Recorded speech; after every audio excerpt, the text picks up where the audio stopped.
Hey, how you doing? This is Adam Post. Hollywood was getting destroyed. They really couldn't afford to keep up the woke stuff anymore. Finally, they're going unwoke. Coming from the Telegraph, Hollywood's greatest unwokening has been unleashed. What connects Inside Out 2, Twisters, and Civil War? Evidence that cinema has finally entered its post-woke era. And keep in mind, while these movies are coming out just now, they didn't just get made like last week. They got made a year or sometimes 2 years ago, and things were done to these movies, especially Inside Out 2, for example, to make sure that there wasn't implications of a progressive agenda. Here's the plot of one of the more popular studio movies released in 2024. A New York liberal academic and a chiseled red state outdoorsy type find themselves improbably brought together in the workplace. After a brief period of friction, they start to get along. Romance blossoms, and common ground is found. She shares his yearning for the American heartland. He learns to embrace his secret scholarly side. Together, they don't just make a beautiful couple, but a vision of a nation strengthened by difference. Anything else? Yup, lots of tornadoes. This was Twisters. This was the sequel to Twister. In a time when they keep pushing climate change this and climate change that, and I'm not commenting on climate change except to say it's not featured in Twisters. Hollywood didn't like it. They commented when Twisters came out that it should have had to do with climate change. It should have had a message for that, and it doesn't have a message for that because the filmmaker did not want to do that. They just focused on making a good movie. This summer's Twisters might have played like a throwback to the 1990s, but it could also prove to be the year's most commercially prescient film. Last time the U.S. elected a certain former TV show host as head of state, Hollywood overtly sided against him, styling itself as the pop culture wing of the resistance. But that didn't do any good. Popular studio franchises grew shrill and hectoring, and the publicity tours to promote them even more so, giving populists and really just plain old normal people like me an easily mockable enemy against which to rally. What was so striking about Twisters, though, was the progressive talking points you might have been braced for in a film about extreme weather, the perils of climate change, perhaps, or the gullibility of good old Republican voting country people. Instead, the film showed normal human ingenuity and courage and emphasized the necessity of cooperation in extremes. This blockbuster sensed which way the wind was blowing, and then with the impending presidential election shaping up as a sequel to 2016's, suggested an alternative conciliatory tack. There is now no avoiding it. 2024 was the year in which Hollywood began to move into its post-woke era, though some parts pivoted more nimbly than others. The contrast between the old and new approaches was never more vivid than in Disney's Moana 2 and Universal's Wicked, two family-friendly musicals currently fighting it out at the multiplex. Both focus on and are arguably primarily aimed at young women, but their heroines could hardly be more ideologically opposed. Moana is of the 2020s breed, leading a disparate multi-generational group of her fellow islanders in a quest to reunite Oceania's splintered tribes, all very hands-on across the divide. Wicked's Elphaba, by contrast, is a holdover from the resist-at-all-cost days, living her values loud and proud, even if it means torching her friendships, family bonds, and career prospects in the process. Disney's hairpin turn on this is especially telling, since in the 2010s, the studio planted itself in the vanguard of progressive blockbusting. Judging by the recent trailer, the forthcoming live-action Snow White remake, announced barely a week before the 2016 election, but delayed by reshoots and industrial action, already feels like a relic from another age, even though it hasn't actually come out yet. Disney has had horrendous response to Snow White. They really ought not to put the movie out. It looks like for now they really are going to put the movie out and just let it bomb. And maybe that sends the best message with these kinds of movies. The movies that are made just to push an agenda that no one really wants to see. If they just put them out and they lose terrible amounts of money on those, and they make tons of money on the movies that are actually watchable, like Deadpool and Wolverine, Inside Out 2, the movies that people are interested in that are at least on brand for the character and the story, that's the future of this. They put out a few bombs that are obviously progressive agenda-infused bombs, and then they continue to put out a few hits. And the hits make the contrast obvious that you need to please your audience and your customers, not your crazy ideology.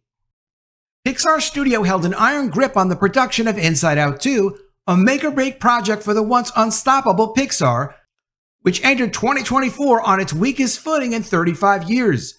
Lightyear, its post-COVID comeback film, spectacularly bombed.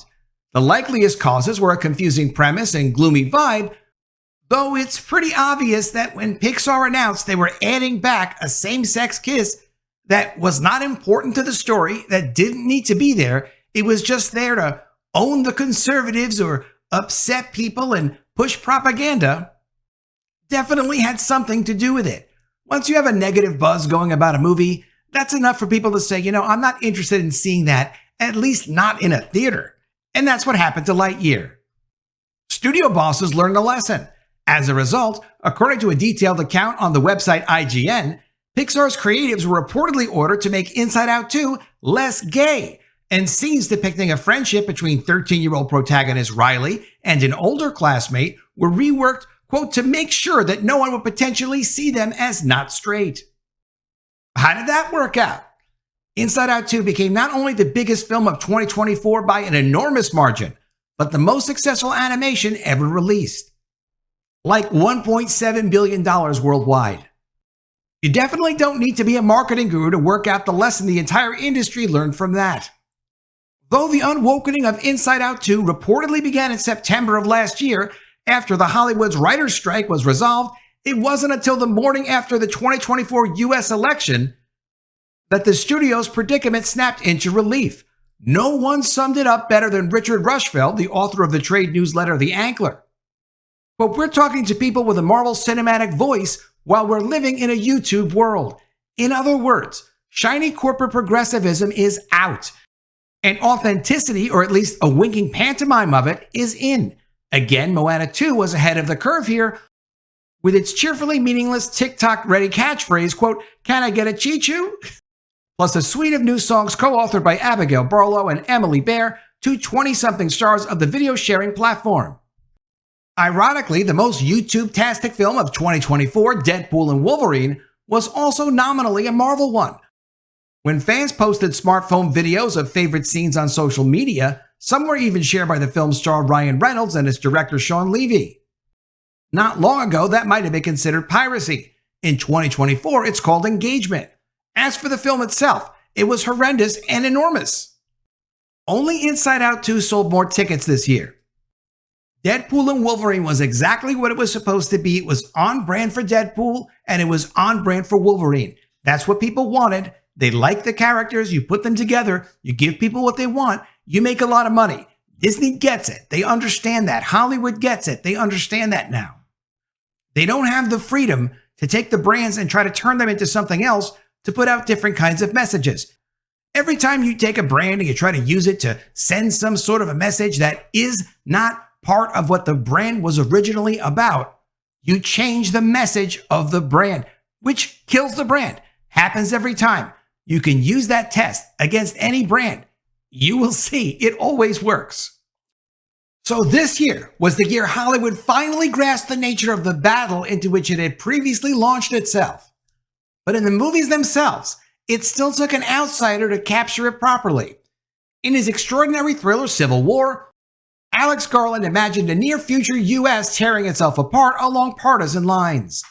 Here, the divisions were as intractable as they were inscrutable. An embattled third-term president, played by Nick Offerman, clung on to power while his loyalist troops were being pummeled by a breakaway alliance, led by the improbable pairing of California and Texas. California and Texas are not going to get together on much of anything, but let's just hope we don't have a civil war whatsoever. No civil war. The genius of Garland's film lay in its refusal to set out the aims of the ideologies of its two feuding factions, denying its audience the easy comfort of picking a side. Rather, it forced us to reckon with the machinations and temptations of division itself. Appearing at the newly resurgent Edinburgh International Film Festival in August, Garland lamented that the idiotic takes from some quarters that frame Civil War's refusal to sort the world into goodies and baddies as a dereliction of artistic duty when in fact that refusal represented one of the most pressing points that cinema in 2024 could make. Note, however, that no sides is a very different position from both sides, and since the latter is by far the most commercially advantageous, it's probably the one we'll encounter most in the year ahead. Indeed, as the 2025 Oscar season cranks up, the hedging has already begun. Sebastian Stan, who starred in the Donald Trump biopic The Apprentice, was unable to take part in Variety's annual series of Actors on Actors interviews. Why? Because no publicist would allow their clients to be paired with him and risk having to talk about the film and its subject. Trump himself described The Apprentice as a cheap, defamatory, and politically disgusting hatchet job. High praise from a master of the form. Yet, while the film fared reasonably well in British and French cinemas, it struggled to find much of an audience at home, not helped by a furious cease and desist order from its subject's legal team. Trump just recently won a defamation claim against ABC for $15 million, with George Stephanopoulos, Flopolopoulos, whatever you want to call him, paying $1 million of Trump's legal fees himself for the cost of bringing the case. It is a new time. Let me know what you think of all this in the comments below. Always love to see your ideas. Please be sure you are subscribed to the channel. Click the bell for notifications, give me a thumbs up, and I'll see you again soon with another story. And if I don't see you, I will miss you.